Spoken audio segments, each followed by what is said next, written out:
Vamos começar falando sobre a CLT, né, que é a Consolidação das Leis de Trabalho. A CLT, né, foi criada, teoricamente, visando proteger o trabalhador nas relações trabalhistas. Né? Ela foi criada visando aí garantir condições mínimas referentes a horário, referente à remuneração, referente a benefícios do trabalhador, né? Então, essas seriam as vantagens, teoricamente, da CLT.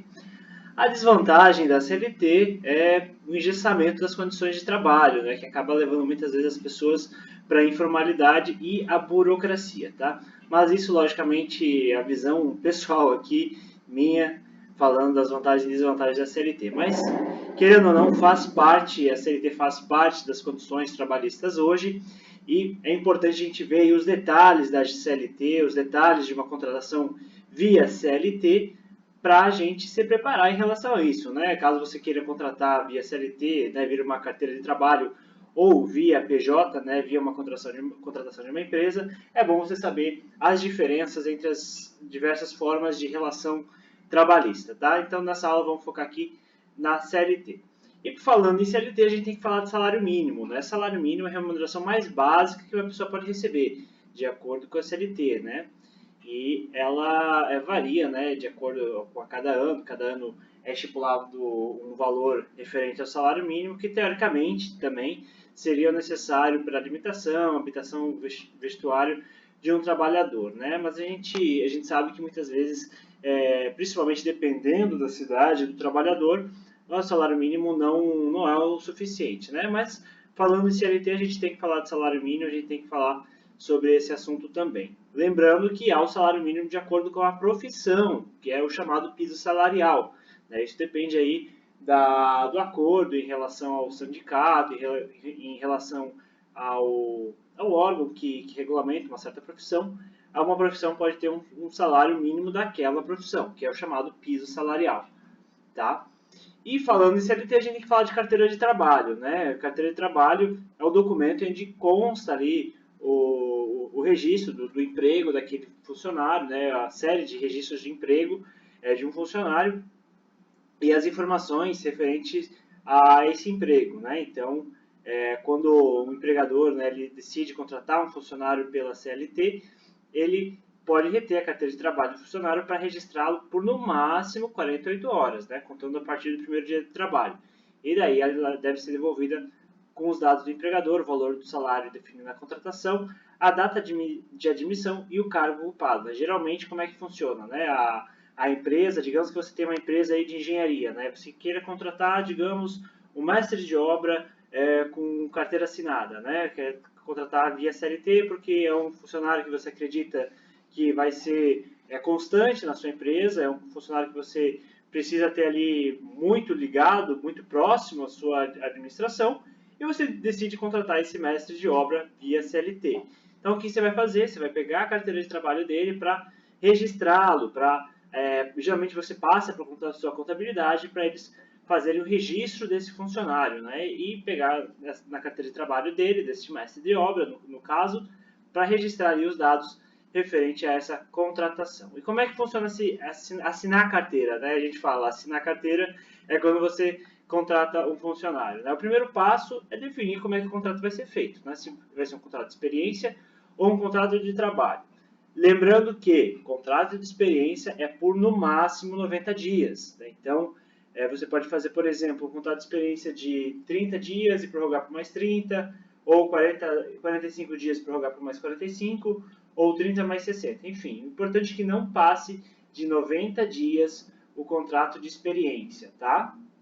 E caso o funcionário venha a ser desligado após o contrato de experiência, ele tem, logicamente, um proporcional de férias e de 13º salário para receber, tá? Mas, em contrapartida, não há multa de 40% do FGTS, a gente já vai ver o que é essa multa de 40% do FGTS, e também não é necessário o aviso prévio, tá?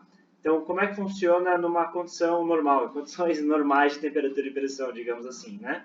Digamos que você tem um funcionário e você já possui ele há um bom tempo, você decide mandá-lo embora, que a gente fala, né? Decide desligá-lo da sua empresa.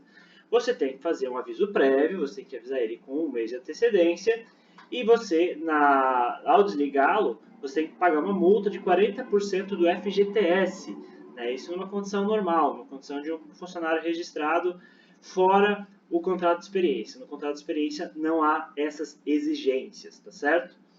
Então, é isso daí em relação à assinatura da carteira. Você pode fazer o contrato de experiência para depois fazer o contrato de trabalho, de fato, tá?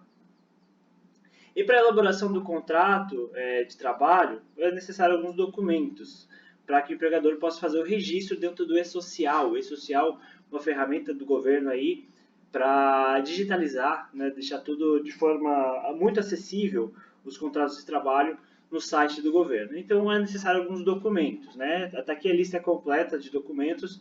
Vamos só repassar aqui por cima, depois você pode ver com calma cada item. Também é algo que pode estar mudando de tempo em tempo, então o mais importante é que a sua contabilidade, e a contabilidade geralmente faz isso, né? Ela trabalha com a parte do e-social, trabalha com a parte de contratação, mas vamos falar aqui por cima os documentos que geralmente são necessários, que é a carteira de trabalho, o certificado de alistamento militar, né, se for de sexo masculino, exame admissional, muito importante o exame admissional, gente, né, para não correr o risco de um trabalhador vir trabalhar com você e depois alegar que teve algum problema de audição, de visão, enfim, algum problema em decorrência do serviço, né? É muito importante o exame admissional, principalmente no setor da construção civil. Certidão de nascimento, cópia de RG, CPF, título de eleitor, cópia do comprovante de escolaridade, enfim, foto 3x4, comprovante de residência, são alguns documentos básicos aqui para o registro no e-social, né, e para você poder fazer o que a gente chama de assinatura da carteira, né, efetuar de fato a contratação deste funcionário, tá? Então, lembrando que o exame você tem que fazer antes do cadastro e, se possível, sempre conte com o auxílio do escritório de contabilidade de confiança, tá?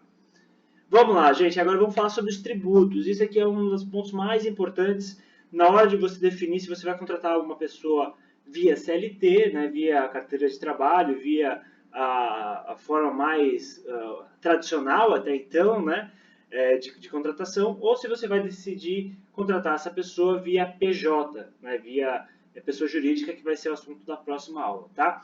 Vamos falar sobre os tributos envolvidos. Quais são os custos envolvidos além do salário do funcionário quando você faz uma contratação na CLT? São diversos custos, tá, gente? A gente tem que colocar isso na ponta do lápis para se programar e para ver se vale a pena de fato, né? Então, vamos falar sobre INSS, FGTS, férias, enfim, diversos encargos que são garantidos pela CLT e o empregador tem que estar previsto isso para não ter nenhuma surpresa em relação a custo. Então, vamos pegar um exemplo aqui de um funcionário que você acerta com ele um salário de R$2.000. Né? Vamos lá, uma empresa que é do Simples Nacional e contrata um funcionário com salário de R$2.000. Olha só o que tem aqui previsto, gente. Tem bastante coisa envolvida. Né? Tem FGTS, tem férias, tem aviso prévio à provisão, tem INSS patronal, enfim, a gente vai ver cada um desses itens aqui. FGTS, vamos item por item aqui primeiro, né? Lembrando que a gente tem um valor aqui, até coloquei um asterisco aqui na apresentação, INSS patronal, que também conhecido como contribuição previdenciária patronal, né, que é um encargo que a empresa deve pagar para o governo, não acaba não indo diretamente para o funcionário. Mas vamos lá, vamos começar pelo mais básico e vamos indo item por item. Em primeiro lugar, INSS. Que raios é esse INSS, gente? Dependendo da faixa de valor de pagamento do funcionário, vai ter uma alíquota de recolhimento de INSS, né? Então, para um salário de até de R$1.045, né? Que, lembrando que a gente está falando de salário mínimo, está falando de valores de final de 2020, tá? Então, essas tabelas todas que a gente vai estar apresentando vão ser corrigidas, né, anualmente, de acordo aí com variação de salário mínimo e demais outros fatores de mercado, tá? Mas vamos lá. Dependendo do salário de contribuição, vai ter uma alíquota de recolhimento do INSS, né? Então, até R$ 1.045, a alíquota é 7,5%. De 1.045 a 2.000 e quase 100 aqui, 9%. E assim vai subindo a alíquota de recolhimento do INSS, tá?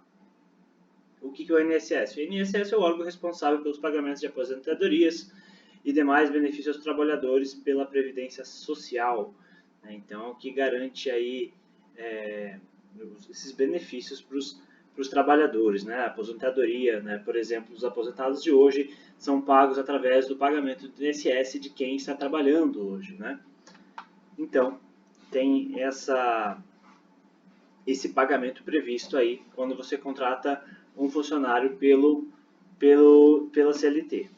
E se o empregado, né, autônomo ou empregado doméstico tiver mais de um vínculo empregatício, todas as remunerações têm que ser consideradas para o enquadramento das tabelas, né? Então, por exemplo, o funcionário recebe R$2.000, R$3.000 na sua empresa, ele recebe mais R$1.500 em outra empresa, ele tem que somar esses valores para a consideração da tabela, tá? Então, não tem como fugir dos percentuais maiores conforme o recebimento vai aumentando, né? Tem que ser considerado para o enquadramento, tá certo? Esse exemplo vale para você também, né? Caso você esteja recolhendo o Prolabore, que querendo ou não é uma forma de pagamento por prestação de serviços, você tem que considerar a soma dos Prolabores das suas empresas na tabela de INSS para saber qual que é o percentual que tem que ser pago referente ao INSS, tá?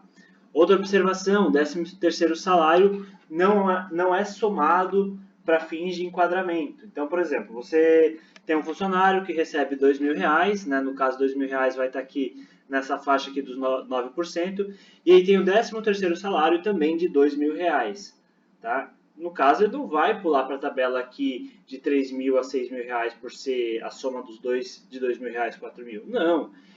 Os R$2.000 do salário normal, digamos assim, vai estar enquadrado aqui nessa faixa dos 9%, e o 13º salário também vai estar enquadrado aqui na faixa dos 9%. Tá? Então, eles não são somados para fins de qualificação na tabela. Tá? São considerados de forma separada. Tá? É incidido nos dois recebimentos, mas são considerados valores em separado. Tá? E o prazo de recolhimento da guia do INSS depende do tipo de segurado, né? A gente fala o empregador é chamado como segurado nessa situação, né? Então, no caso dos empregados que são contratados pela CLT, as empresas têm que pagar o INSS até o dia 20 do mês subsequente, né? Lembrando que se caso o dia 20 for no final de semana ou feriado, o pagamento tem que ser antecipado. No caso do contribuinte individual e facultativo, né, que são aqueles autônomos, muda um pouquinho, né? Daí é até o dia 15 do mês seguinte. No caso de empregado doméstico, é até o dia 7 do mês seguinte. E no caso do microempreendedor individual, o pagamento é feito na própria guia das MEI, né, gerado no portal do MEI. Então, é uma outra situação aqui. Vamos focar aqui no caso dos empregados, né? No caso aqui da CLT, essa nossa situação em específico aqui, nosso exemplo aqui dos R$2.000. FGTS, Fundo de Garantia por Tempo de Serviço, é mais um dos, digamos, direitos elencados ali na CLT e, teoricamente, seria para o funcionário ter um fundo de reserva, digamos assim, no caso da dispensa, né? E o depósito desse pagamento tem que ser feito até o dia 7 de cada mês subsequente ao pagamento. Tá? O valor é correspondente a 8% do total bruto das verbas salariais e é pago sobre salários, mas também incide sobre abonos, gorjeta, aviso prévio, comissão, 13º salário, enfim. Sobre todo tipo de pagamento que você faz para o seu funcionário, é incidido sim o FGTS. Tá? Temos algumas exceções no caso de contrato de trabalho de aprendizagem, em que o percentual é reduzido para 2%, e no caso de trabalhadores domésticos é um outro percentual, é 11,2%, né? que ali tem um acréscimo de 3,2%. Tá? Mas é uma situação, são duas situações específicas, vamos nos ater aqui na nossa situação mais usual de 8%.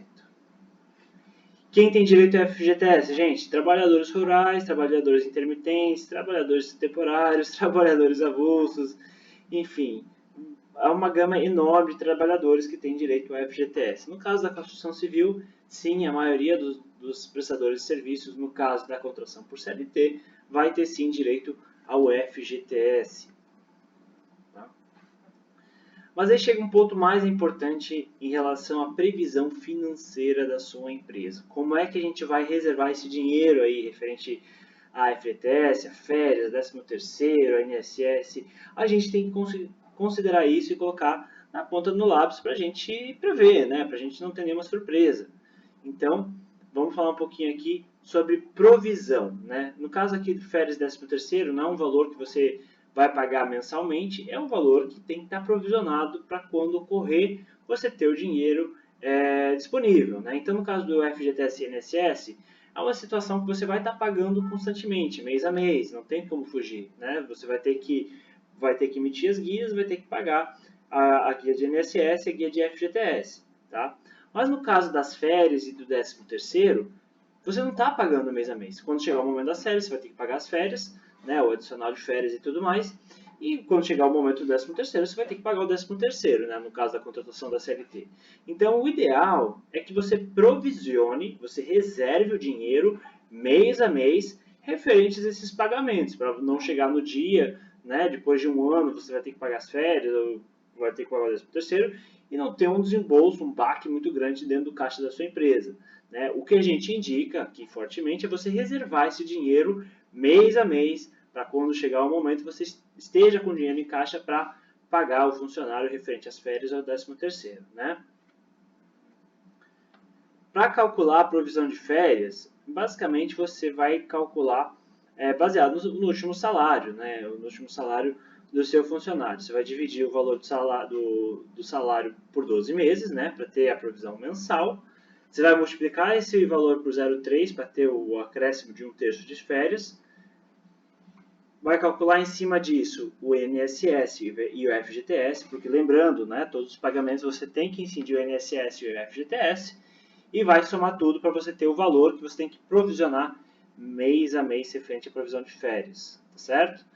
Em relação à provisão do 13º, também você vai considerar o último salário, dividir pelos 12 meses, vai efetuar os cálculos FGTS e INSS e vai estar provisionando mensalmente também, tá certo?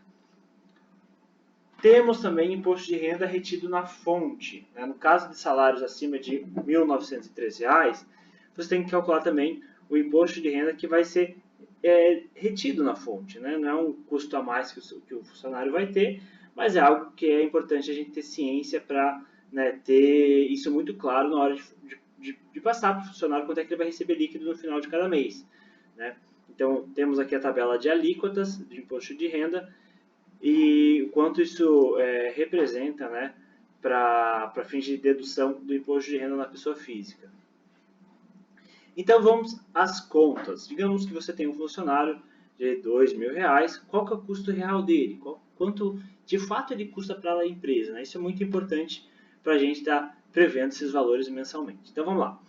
Salário, R$2.000. FGTS sobre o salário, 8% sobre R$2.000, R$160. Férias e 13º, né? 1/12 do salário, 1.667. O incremento de 30%, né? Porque férias, a gente viu que férias, o valor do salário das férias é o valor do salário vezes 1,3, tem um acréscimo de 30% de férias. Então, temos que considerar isso mensalmente. 1/3 sobre 1/12 dá 55,56. E temos 1/12 do 13º, então 166,67, tá? Então, essa primeira parcela aqui, 166,67, mais os 5,556 são referentes às férias, e 166,67 são referentes ao 13º. Ainda temos o FGTS sobre as férias e 13º. Então, 8% sobre esses valores. 13,33, 4,40, 13,33. Rescisão, né? O caso do aviso prévio, né? Temos que considerar esse valor aqui mensalmente também, né? O 66,67, né? A gente, quando faz o aviso prévio, basicamente é um salário que tem que estar provisionado a cada um ano. Então, 1/12 do salário. Rescisão tem FGTS também. Então, 8% sobre esse valor. Multa do FGTS, né? 40% sobre o valor do aviso prévio. E temos o valor do INSS patronal, que é o valor que é pago diretamente para o governo, né? Naquele percentual que a gente já viu inicialmente. Então, para fins de cálculo, um funcionário cujo salário é R$2.000 vai ter um custo aproximado para a empresa de cerca de R$3.250, né? Ver como aumenta, como representa, né, o custo de um funcionário além dos R$2.000. Lembrando ainda que a gente tem que somar o valor do Vale Transporte e Vale Alimentação, né? Vamos supor que no caso aqui seja R$132 de Vale Transporte e 220 de Vale Alimentação mensal. Então seria os 2.841 mais 132 mais 220 dá R$3.593. Lembrando que temos Vale Transporte e Vale Alimentação também, né? Nesse caso vamos considerar aqui R$132 de Vale Transporte e 220 de Vale Alimentação, né? Então, um total de R$3.593,72. Só que desse valor a gente pode subtrair 6% do Vale Transporte, né, referente aos R$2.000. Então, vamos totalizar em quase R$3.500. Então, um funcionário que, teoricamente, salário é R$2.000, ele tem um custo para a empresa de quase R$3.500. Né? E disso, quanto é que cai líquido mensalmente para o funcionário? Né? Esse é um ponto que geralmente os funcionários se perguntam, né? Quando você vai fechar um valor com eles. É interessante ter isso já considerado para questão de transparência, né? Por questão do funcionário saber de fato quanto é que ele vai estar recebendo mensalmente. Então, salário bruto, R$2.000, descontados R$180 referente ao INSS, né, nesse caso na faixa ali dos 9%, desconta-se R$150 referente ao imposto de renda, desconta-se os R$120 referente ao Vale Transporte, né, o Vale Transporte você pode subtrair 6% do salário, né, e você vai ter um total aqui, né, de somados as parcelas de R$1.902. Então, essas duas contas são muito importantes aqui para fins de programação da empresa e programação do funcionário, tá? Lembrando, a folha com desoneração e convencional, né?